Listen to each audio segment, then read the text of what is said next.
आप देख रहे माई स्किल्स आर्थी। तो चलिए शुरू करते हैं।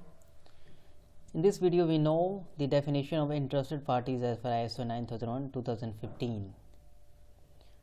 3.2.2 कॉन्टेक्स्ट ऑफ द ऑर्गेनाइजेशन की डेफिनेशन है स्टेक होल्डर्स पर्सन और organisation that can affect be or affected by or perceive itself to be affected by a decision or activity।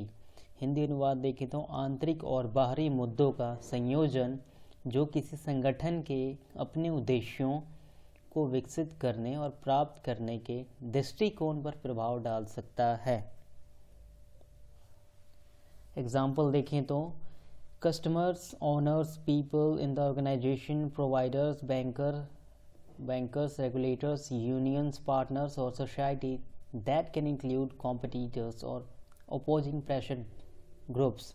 ग्राहक, मालिक, संगठन के लोग, प्रदाता, बैंकर, नियामक, संघ, भागीदारी या समाज जिसमें प्रतिस्पर्धा या विरोधी दबाव समूह शामिल हो सकते हैं।